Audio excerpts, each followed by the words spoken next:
Yo, what's up mga kayo Cubs? Magandang araw po muli sa inyong lahat at syempre narito po muli ang inyong lingkod, Master Lekim, at welcome back po syempre dito muli sa ating Master Lekim TV.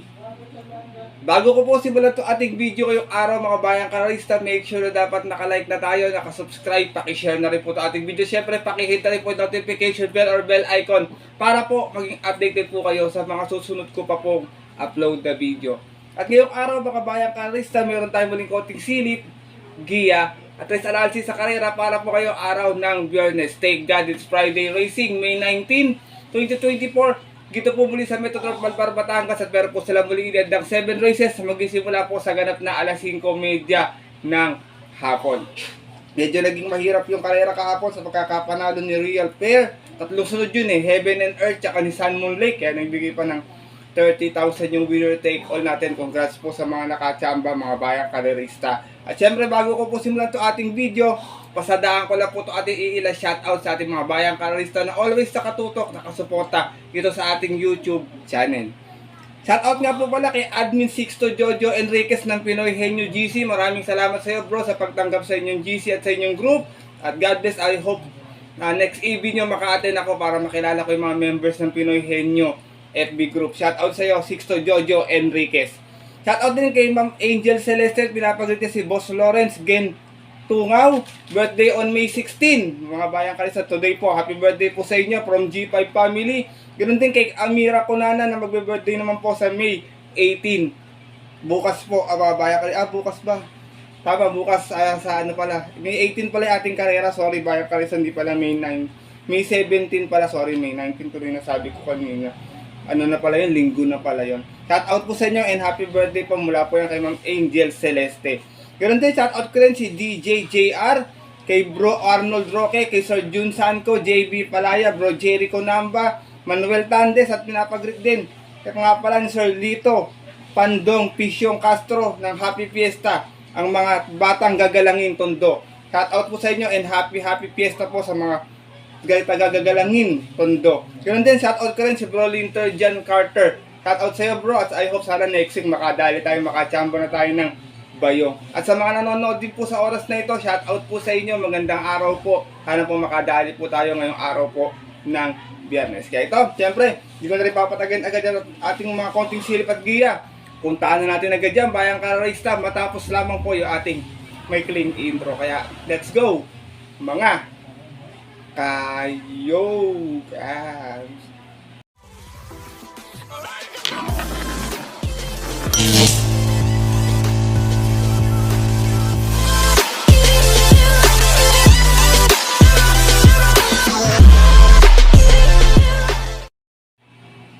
Gaya nga po ng nabanggit ko kayo na meron tayong 7 races ngayong araw po ng Biyernes. Correction po, May 17 po pala mga bayang kararista. Pagpamanhin ko May 19 yung nabanggit ko kanina. Excited ako sa Triple Crown Stakes race kasi. Meron tayong 7 races, tigi-tigisang set, take all, pick 6, pick 5 at pick 4. Distansya po lahat po 1200 meters. Kayo nang bahala ko yung mga korsonada pa maliban po sa aking mga napupusuan ngayong araw na to mga bayang kararista. Kaya tag dito let's go. Simulan natin agad to, para ng patumpik-tumpik pa. Good luck po mga bayang karerista. Race number 1, start na ating winner take all, cervical cancer consistent month. 1200 ating distansya, non-winners, we are all and above maiden. Meron tayong 7 runners na maglalaban-laban dito, pwede magkadiaduan agad kasi alam nyo naman tong grupo na to, may mga taguyong preba. Pero dito dihado yung pili ko, isa lang sa kindi, kayo nang bahala kung kursunada nyo ha. First choice ko po rito, numero 7, Mahusay Hinduro. Nare-redaan po ni Eminem Gonzalez, pagmamayari po ni Sir Sandy Javier. Alam niyo naman yung kwadra ni Sir Sandy Javier, talaga medyo tago talaga ang preba, lalo yung mga nanggagaling pa sa mga non-winner. Meron tong 119 sa kanyang novato run, mga bayang karisa, nag-finishing lang po ito ng 27.5, 24.5, 26.5 at yung po na April 28 kung saan si Eminem Gonzalez po yung rumenda para sa aking first choice na numero 7 si Mahusay Hinduro. Second choice ko, stakes race campaigner numero 1, Watery Canyon. Narerenda naman po ni AR Villegas. Ito naman si Watery Canyon. Last run may 115.2 na segunda po ito. Umalis ng 4-2 out of 5 runners. Naglaban-laban si isang 2-year-old maiden no April 3. Kung saan ang nanalo po doon yung couple entry niyang si High Dollar. Same rider na rin tayo, AR Villegas, para sa ating kalahok na numero 1, si Watery Canyon. Race number 1, mga bayang kalerista, tingin ko kalat agad ang bentahan dito. Baka pwede magdihado agad, kayo nang bahala kung may kursunada pa. First choice ko po muli, numero 7, Mahusay Hinduro. Second choice, numero 1, Watery Canyon. Good luck po. At lipat na po tayo sa ating race number 2. Simula naman natin pick 6 event. Pillar Operating Beach Class 460-21. Meron tayong 7 runners na maglalaban-laban. Dito first choice ko, another Eminem Gonzalez and another Sir Sandy Javier Horse. Numero 4, Moon Island. Ito last time sinubukan na to. May 116.6 sa 1200. Dumating pong pang-apat. Umalis ng 5-5 out of 8 runners naglaban-laban. Same rating visit po dyan po ng May 8. Kung saan ang nanalo po doon yung dihadong si Namaskar. Same rider na rin tayo dito, Mark Eminem Gonzalez para sa ating numero 4 si Moon Island. Wala para sa akin dito, dihado, sana makachamba nga po. Second choice ko, Lone Gray Galloper, numero 6 Isla Puting Bato. Nare-rendahan po na kanyang regular partner, Alison Public. Ito galing sa panalo last time, may 129.6 sa 1400. Nanalo po ito. Umalis po ito ng 9-8 out of 10 runners naglaban-laban sa rating base 11-15. Bagong akit ng grupo dito at yun po ng May 3. Kung saan tinalo niya po doon yung kapwa niya Gray Galloper na si Oradas Gray. Same rider pa rin, gaya na nabanggit ko, regular jockey niya, Alison Pabilik, para sa ating numero 6 na si Isla Puting Bato. Isinasama ko pong third choice na maaaring umagapay agad sa unan, wag lang maiiwan sa salidan. Maganda naman yung post position. Numero 1, Grand Monarch, narerendahan po ni Black Superman Mark A. Alvarez. Itong si Grand Monarch meron mag 116.2 last time. Dumating po itong pang-5, umalis ng 8-5 out of 8 runs na naglaban-laban. Sa rating base 22-27, bagong baba naman po ng grupo to dito at yun po ng May 4, kung saan ang nanalo po doon yung kabayong si Manny for Gabriel.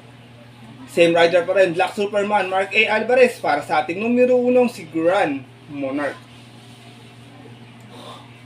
Race number 2, bayang kalarista, kung may kursunada pati, kung mga may tsamba na lang yung 2 tsaka yung 7, kayo na pong bahalang magdagdag na lamang.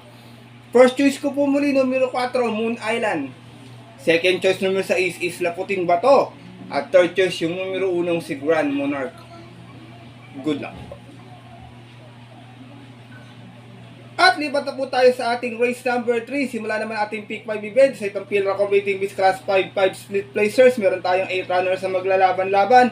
Ito, another mababang grupo. Another anybody's race to, bayang kalerista. Tingin ko, pwede rin may lumusot na long shot dito sa karera na ito. Pero dito ako, long shot of the day ko po muli, numero 3, Mount Amandiwing. Narerendahan po ni Christian Advincula. Last time dumating po Tercera, may 117.8. Umalis ng bugaw sa lahat, 7-7. Out of 7 runs na naglaban-laban, same rating based din po yun po ng May 5. Doon po sa karerang napanalunan ng kabayong si Barayong. From Jomer Estorque, this time ang rereda, Christian Advincula muli para sa ating long shot of the day na numero 3 na si Mount Amandiwing. Another Sandy Javier po pala po ito, bayang kalerista. Second choice ko, veterano sa laban to. Maganda yung post position, baka pag nakalago sa unan, baka meta nila abutan. Numero 1, Within Beach, narerendahan po ni Boji Henson.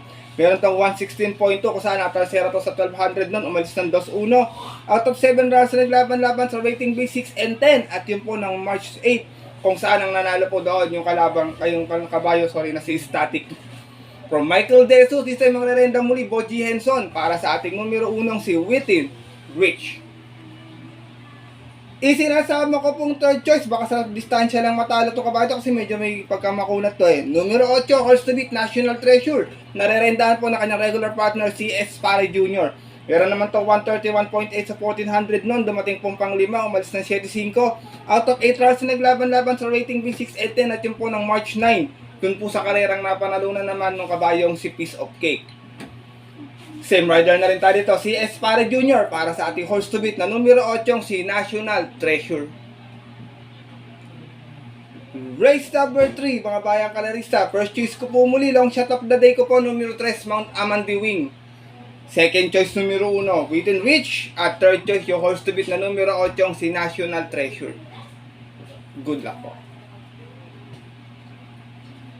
At narito na po tayo sa ating race number 4. Start naman ating pick 4. Isa naman itong Pillar Operating Beach Class 5, 11 to 15th Street. At meron tayong muli 8 runners na maglalaban-laban. Dito first choice ko, mukhang kinapalang to ng trainer kasi bago may-ari nito. Numero 7, Real Equity. Narerendahan po muli ni RM Adona.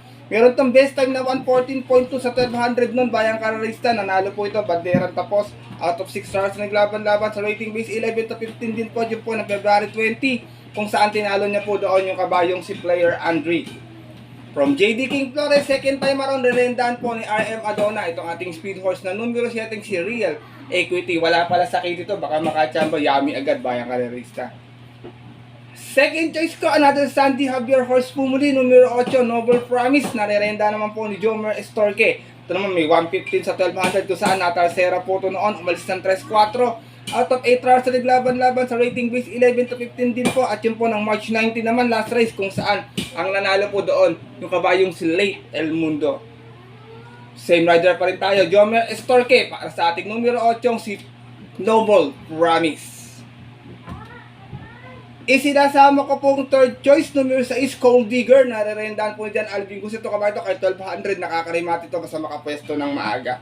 Meron naman tong 115.8 sa 1200, dumating po itong pampito, umalis ng 8-8, out of 8 rounds sa naglaban-laban sa rating base 1621, at yun po ng February 23, kung saan ang nanalo naman po sa karera nila yung kabayong si I'll Be There. From RM Adona, balik ang renda kay John Alvin Guse para sa ating numero 6 na si Cold Digger.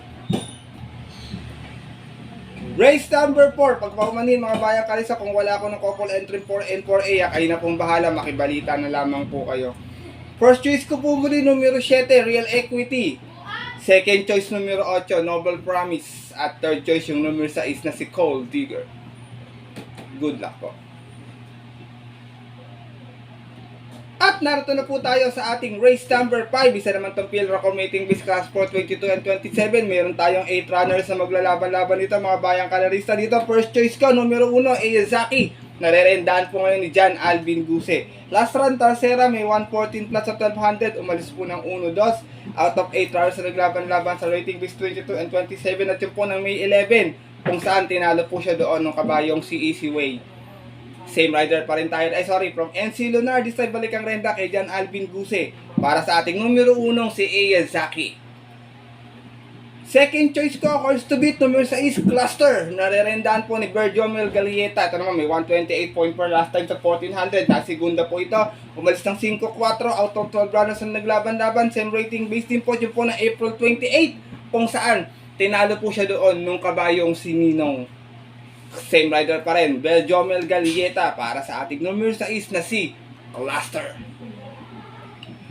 Isinasama ko po ang third choice, imported horse numero 8, Stay Funny. Narerendahan po ni CS Paradio na ito. Kabayo ito, medyo malakas na yung nakakalaban last time eh. Meron tong 115 point per last time. Dumating pong pang 5 sa 1200. Umalis ng 8-8 out of 8 runners na naglaban-laban. Sa rating base 28 and 33. Bagong baba po muli ng grupo to dito. At yun po ng May 5 kung saan nakalaban niya po doon yung Yamadong si Fortissimo. Same rider pa rin tayo dito, si Espare Jr. Para sa ating numero 8, si Stay Funny. Race number 5, Bayang Karerista. Medyo mahirap na karera to kasi tingin ko mataas tong grupo. Tsaka may mga iba rito may tsamba kagaya na itong 2, 7 yan. May mga tsamba yan. Tsaka itong 5. Kayo nang bahalang magdagdag na lamang ng sarili niyo kung napupusuan pa. First choice ko po muli, numero 1, Iyazaki. Second choice, numero 6, Cluster. At third choice, yung numero 8, si Stay Funny. Good luck po. At narito na po tayo dito sa ating penultimate race ngayong araw po ng Biyernes. Race number 6. Sa naman itong field recording base class 5, 6, and 10 speed. At meron tayo muli 8 runners na maglalaban-laban. Dito first choice ko, nasa unahan agad to. Basta makapwesto to, tiko. Meta nila aabutan. Number 6, High Quality. Narerendahan po ni Don Marlon de la Cruz. Meron tong 130.2 sa 1400 nun kung saan nanalo po ito. Umalis ng 4-1. Out of 11 rounds na naglaban-laban. Same rating base din po yun po ng March 22. Kung saan tinalo niya po doon yung nayamadong si Bonnie Avenue. Same rider na rin, JC de la Cruz. Para sa ating numero 6 na si High Quality. Second choice ko, numero 1, Beatrius. Narerenda naman po ni RC Susan. Ito namang si Beatrius. Meron tong 115.6 sa 1200. Umalis po ng 3-2. Dumating po ito ng segunda. Out of 4 runners na naglaban-laban sa isang barrier run ng March 6. Kung saan nakalaban niya po sa barrier run doon yung kabayong si Iyazaki. Same rider na rin tayo dito, RC Susan. Para sa ating numero 1, si Beatrius. Isinasama ko pong third choice, kabayo po ni Sir JC De Los Reyes, numero 4, Chef Cat, narerendahan po ni Albert Volado Serios. Ito naman may 115.8 sa 1200, nakasegunda po ito noon, umalis ng 5-4. Out of 8 rounds na naglaban-laban, same rating based din po, yung po na April 17 naman, kung saan ang nanalo po doon, yung Grey Galloper na si GCT. Same rider pa rin, regular jockey, Albert Volado Serios, para sa ating numero 4, si Chef Cat. Race number 6, pero ultimate race ngayong araw po ng Biyernes, mga bayang karisa. Kung may napupusuan pa po kayo, dagdag na lamang po tayo rito ha. First choice ko po muli, numero 6, High Quality. Second choice, numero 1, Vitreous. At third choice po, yung numero 4, si Chef Cat. Good luck po. At darito na po tayo sa ating huling karera ngayong araw po ng Biyernes para tingnan natin mga paboritong exotic bets. Race number 7 sa naman itong field accommodating bis class 5, 6, and 10 split.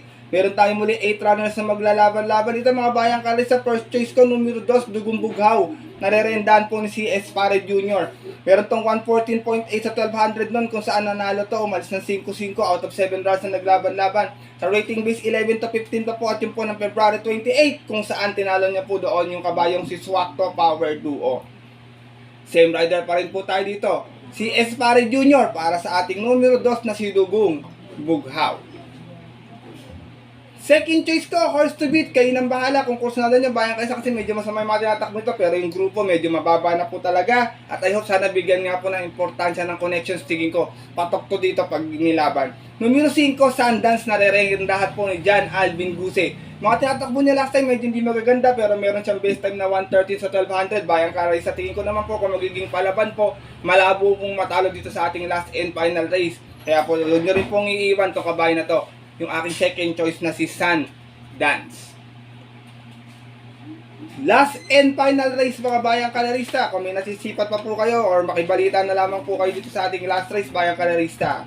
First choice ko po muli numero 2, Dugong Bughaw. Second choice numero 5, Sundance. Good luck po. At yun po mga bayang kalarista at ang ating mga kayokabs ay natapos na po ito ating video na ating konting silip at giya ngayong araw ng Biyernes. Mas pagpasensyahan nyo na po kung puro dihado yung aking giya. Baka po may biglang kumanta ngayong araw po ng Biyernes. Alam nyo naman medyo maganda yung ating weekend races. Baka magkaroon tayo ng carry over. Kaya sana po makadihado yung ating mga ilang dihadong nabigay na giya ngayong araw po na ito. Pwede nyo po itong sundin mga bayang karisor. Pwede pong hindi kung hindi nyo po trip or kursunada. Yung aking mga giya, wala pong problema doon. Kasi po sariling aral ko lamang po ito. Kuro-kuro at opinion po sa karera. Pagdating po ng tayaan sa takilya, mas mananaig po yung sarili nyo pong napupusuan at kursunada. And always mga kayokabs bayang karerista, kayo pa rin po yung masusunod. Good luck po muli sa inyo lahat and happy racing. Maraming salamat po muli sa walang sawang pagtutok, suporta at tiwala palagi dito sa ating YouTube channel. Hinihingi ko po ng paumanhin kung minsan hindi natatrapat sa ating mga giya kasi talaga pong medyo dihadista po talaga ako bayang karerista. Hindi ko naman po minimenos yung mga Yamado kasi po kaya ko lang po sila minsan hindi kinukuha kasi po yung last performance po nila minsan po ay hindi maganda. Yun po yung aking opinion kung bakit nagpapas po muna ako sa mga nakakiting kabayo. Pero I hope na unawaan nyo naman po yun, lalo na yung mga matagal na po ating mga subscribers at followers dito sa ating YouTube channel. Kaya po muli, ako po'y nagpapasalamat ng lubos sa inyo lahat mga bayang kalarista. At yun po, hanggang dito na lamang po tayo. At magkita-kita na lamang sa susunod ko pong upload na video. Ito po muli ang inyong lingkod, Master Lekim, na always po nagsasabi sa inyo at nagpapaalala na ang karera po, dapat po libangan lamang, ito'y tsambahan lang at tapat-tapat lang. Talagang minsan po swerte para sa atin, minsan po malas, hindi po para sa atin. Pero pag binagbigyan po tayo syempre ng nasa taas, huwag po ating kakalimutan magpasalamat sa Kanya at tumulong sa ating kapwa. Ay sa simpleng pamamaraan lamang. Ika nga, share your blessings mga kayokabs. Good luck po muli and have a blessed Friday racing. Sa mapupunta po na OTV 5:30 PM ang ating start time. Stay safe everyone po God bless bayang kalarista. Lalong-lalo na sa mga solido nating diyadista dito mga ka-yo-kabs.